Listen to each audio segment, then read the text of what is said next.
Creed en sus profetas. Viernes 17 de octubre 2025. Deuteronomio 31. Moisés delega su cargo a Josué.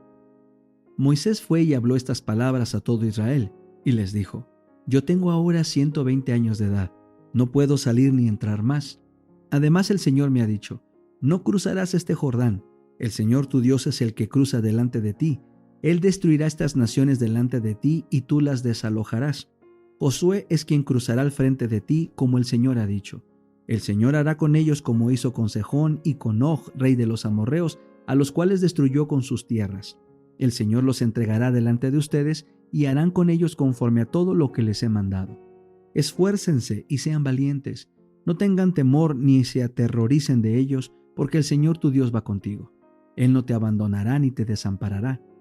Entonces Moisés llamó a Josué y le dijo ante la vista de todo Israel: Esfuérzate y sé valiente, porque tú entrarás con este pueblo a la tierra que el Señor juró a sus padres, que les había de dar, y tú se la darás en posesión.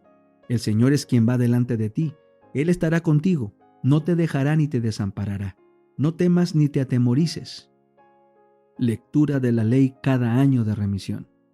Entonces Moisés escribió esta ley y la dio a los sacerdotes hijos de Leví, que llevaban el arca del pacto del Señor, y a todos los ancianos de Israel. Moisés les mandó diciendo: Al final del 7º año, en el tiempo señalado del año de la remisión, en la fiesta de los tabernáculos, cuando todo Israel venga para presentarse delante del Señor tu Dios en el lugar que Él haya escogido, leerás esta ley a oídos de todo Israel. Harás congregar al pueblo, los hombres, las mujeres, los niños y los forasteros que estén en tus ciudades, para que oigan, aprendan a temer al Señor su Dios y cuiden de poner por obra todas las palabras de esta ley.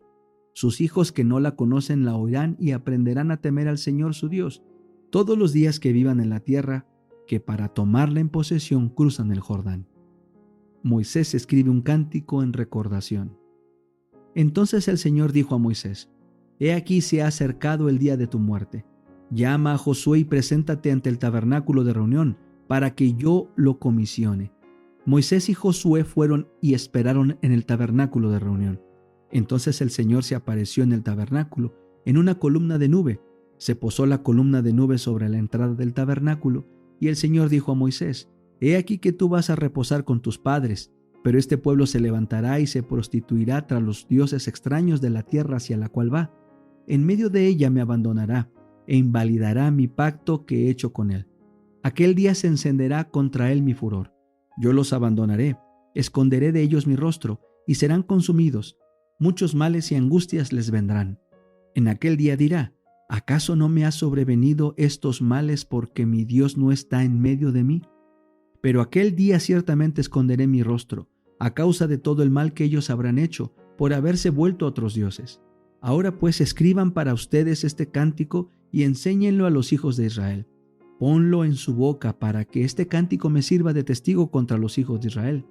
Cuando yo los haya introducido en la tierra que juré a dar a sus padres, una tierra que fluye leche y miel, y cuando hayan comido y se hayan saciado y engordado, entonces se volverán a otros dioses y les rendirán culto. Así me desdeñarán e invalidarán mi pacto. Y sucederá que cuando les sobrevengan muchos males y angustias, este cántico dará testimonio contra él.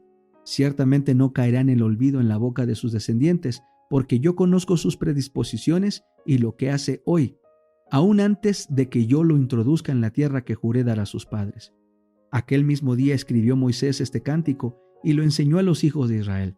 Entonces Dios comisionó a Josué hijo de Nun diciendo: Esfuérzate y sé valiente, porque tú introducirás a los hijos de Israel en la tierra que les juré, y yo estaré contigo. Los depositarios del libro de la ley. Cuando Moisés acabó de escribir las palabras de esta ley en un libro hasta que fueron concluidas, mandó a los levitas que llevaban el arca del pacto del Señor diciendo: Tomen este libro de la ley y pónganlo junto al arca del pacto del Señor su Dios, que esté allí como testigo contra ti, porque yo conozco tu rebelión y tu dura cerviz. He aquí que aun estando vivo yo hoy con ustedes, son rebeldes al Señor, y cuánto más después que yo haya muerto. Congreguen ante mí a los ancianos de sus tribus y a sus oficiales. Yo hablaré a sus oídos estas palabras y llamaré como testigos contra ellos a los cielos y a la tierra. Porque yo sé que después de mi muerte ciertamente ustedes los corromperán y los apartarán del camino que les he mandado.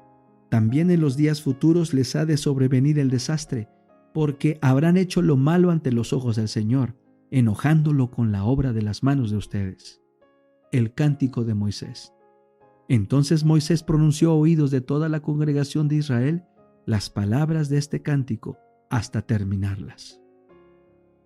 Patriarcas y Profetas, capítulo 33, del Sinaí a Cades. Aunque se le llama mujer cusita o etíope, la esposa de Moisés era de origen madianita y por lo tanto descendiente de Abraham. En su aspecto personal difería de los hebreos en que era un tanto más morena, aunque no era israelita.